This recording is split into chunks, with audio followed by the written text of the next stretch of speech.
Nagkanda hulog na kayong lahat mga beshi! Hey everyone! Welcome back to my channel again. And today I will be showing to you guys my haul. Ayan, may Shopee haul po tayo na purely makeup tools. So if you're excited to know what are the things that I got from Shopee, please keep on watching. First time po dito sa ating channel, I encourage you to click the subscribe button down below, and of course, huwag mo na rin kalimutan na i-click yung tiny bell button for you to be notified every time that I upload a video here on this channel. Kasi dito guys, sa channel po natin, gumagawa tayo ng mga lifestyle videos, beauty videos, and travel vlogs. So, most of the time, lifestyle videos siya, and kung minsan meron pa tayo na isisingit na about sa nursing and sa health po natin for the nurses out there na nangangailangan ng help natin. So, ito guys, meron akong binili sa Shopee. And, bumili ako ng mga brushes kasi si mama ko nagpapabili siya ng brush kasi mahal daw dun sa Canada. So, meron siyang pinapabili na particular brush kasi yun yung gamit namin before pa. Kung nakita nyo na yung review ko ng mga 10 pieces kabuki brushes, yun guys yung binili ko. Ever since that I started doing my makeup, yun yung gamit namin. And yun na rin yung naging gamit ng sister ko, ng mga girlfriends, sa mga kapatid ko, yun. So today guys, dahil nakita ko na sobrang dami nang naglipa ng brushes sa Shopee, and gusto ko gawan ko sila ng review. So before I do the review guys, papakita ko muna sa inyo kung ano ba yung mga i-review natin in our future videos. Ito siya guys. Nabili ko siya sa isang shop which is called Fashion Icon 18, kung hindi ako nagkakamali. Lagi ko na silang binibilhan before pa guys. Isa sila sa mga shops na napagkatiwalaan ko na kasi sa quality ng mga nabibili ko sa kanila, which is good naman, tsaka mababa din yung presyohan sa kanila guys. So they have Shopee, and nakita ko kagabi lang meron din pala silang account sa Lazada. So the first talaga guys na hinanap ko is kabuki brushes, and one of the things na lumabas sa search ko is ito. Ito yung mga marble brushes natin guys. Look at that.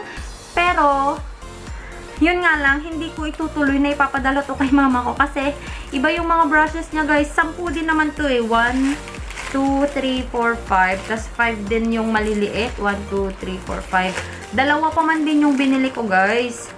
Dalawang sets. Ayan. 1 and 2. So, eto.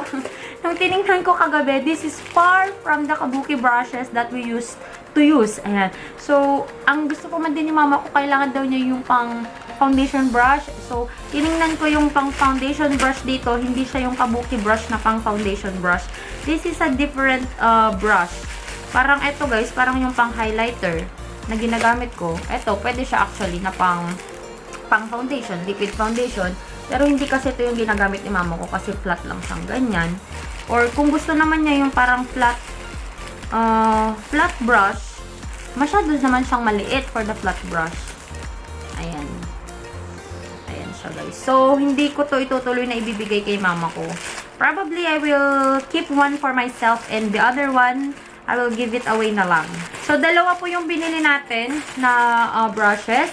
So, kung gusto niya naman yung mga ganito guys, I will make a separate review kung ano na lang yung mga pwede yung paggamitan ng mga to guys sa mga susunod na videos pa natin. And isa pa sa mga nakikita ko guys na sobrang nag-trending talaga noon is the unicorn brushes. This is the first time that I will be touching this. Kasi wala pa ako sa wisho ko na itatouch ko siya nung dumating to. Meron siyang, I guess, 10 din ate. Nagkanda hulog na kayong lahat mga beshi. Individually wrapped din siya. Ito gusto ko to. Ay, manipis. I-review ko talaga tong mga to guys ha. Para makita nyo kung ano yung mga binibili natin. May fan brush po tayo. Ganyan. And then, meron din tayong mga angled brush. Pero ang cute niya guys, oh.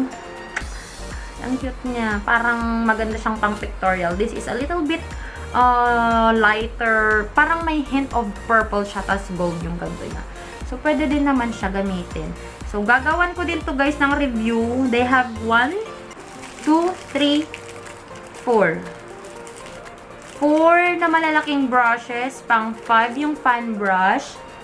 And then, we got 1, 2, 3, 4, 5 na eyeshadow brushes. Titingnan natin kung pwede ba siya sa mga beginner or pang beginner pa siya or kung worth it ba yung price niya because this one is 180 pesos if I'm not mistaken. I'll just put the prices in the description box. And eto guys, may binili pa pala ako kasi mahilig talaga ako sa sponge. And nakita ko lang to. Why not change na naman yung sponge ko kako? This is the Real Techniques. But this is not the this is not the legit na Real Techniques, guys. I'm just telling you kasi baka may pumunta sa akin dito. Sasabihin, sabi nyo, original yun.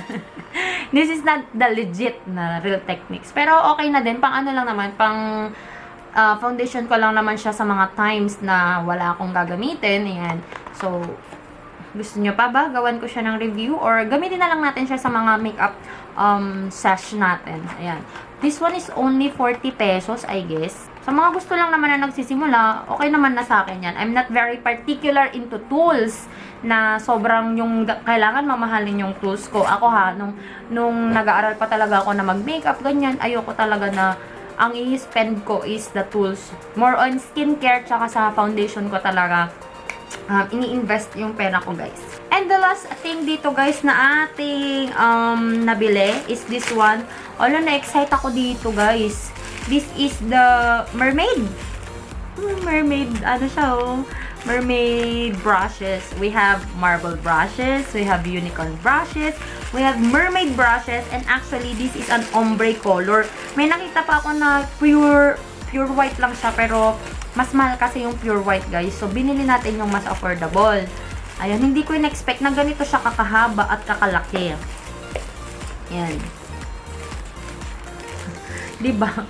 Pero ang ganda niyang gamitin. Meron silang 4 big brushes and then, pang-5 sa category ng big brushes is this fan brush. Pero unlike sa unicorn brush nila, guys, eto, yung unicorn brush nila, diba, may paganyan siya. Ito, naka-plastic lang talaga siya. So, there's a possibility na, alam mo yun, masisira siya. Na de-deform na nga siya actually. Oh, see?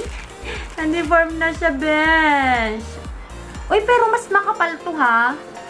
Compared sa unicorn. See? Eto. Mas makapal to, tong mermaid, compared dito sa ating unicorn. So, uy, baka ano din niya. Feeling ko magagamit ko to. Kasi iba yung, hindi talaga ako mahilig sa fan brush, guys. Parang, for me, hindi siya worth it na gamitin. So, but let's see. Baka ma-change ng mga tools na to yung outlook ko in life. Tama ba?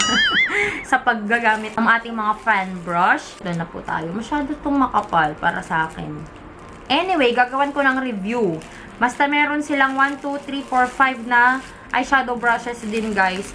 Yun nga lang yung nagustuhan ko talaga dito, guys. Ang ganda ng ang ganda ng pagkagawa, in fairness. Hindi yung parang, hindi siya mukhang tigwa 100 plus lang, ha, yung 1 cent. Parang ano siya, tigwa 400, 500, ganun. Ayan, oh. Ang ganda talaga ng pagkakagawa and in fairness naman, wala pa akong nakikitang mas mahaba or fall off niya. Yun yung mga nabili ko, guys, sa Shopee. But, dahil nga may may reject for me, ha, hindi siya yung hinahanap kasi ni mama ko. So, probably I will be buying the kabuking brush sa Lazada in Fashion Icon 18 din yung pangalan ng shop nila, guys, doon. Naghahanap kasi ako kagabi, and then nakita ko meron din pala silang Fashion Icon something. Sa Lazada kasi, guys, 50 pesos lang yung kanilang shipping fee. Kapag sa Shopee kasi, kapag hindi ako umabot dun sa cut-off ng Shopee, 100 plus kung yung isang set lang yung bibilhin ko. Kasi nabili ko naman ang lahat ng gusto ko sa shop nila for as of this moment. So, probably I will buy in Lazada kasi 50 pesos lang. Pero in Shopee kasi, guys, kahit may free voucher, free shipping voucher, ang binabayaran ko 60 plus ganun sa shipping. So, probably I will just buy in Lazada for the remaining na brushes. Pero, sa Fashion Icon 18 pa rin ako bibili, guys, kasi gustong-gusto ko talaga yung shop nila. So, yun. Abangan nyo kung ano yung mga iba pa nating bibilhin. And abangan nyo din, guys, yung mga review ng mga products na to, yung mga particular kung saan siya gagamitin or what, or ano yung thought ko. Kasi, yung mga ganito, pagbubukas pa lang naman kasi natin, guys, hindi pa talaga to yung magandang review. Kasi, hindi pa naman natin siya na-experience. So, we will experience, we will try to wash din kung ano ba yung mas maganda talagang gawin sa kanila. So, that's it guys for this video. Thank you so much guys for watching and for subscribing. At kung hindi ka pa nakapag-subscribe, please mag-subscribe ka na at i-share mo na rin tong video na to sa mga friends mo na nangangailangan din ng mga makeup tools. And if you haven't followed me yet on my Instagram and on my Facebook, the name is JoyOfMia. And I'll talk to you guys on my next one. Bye!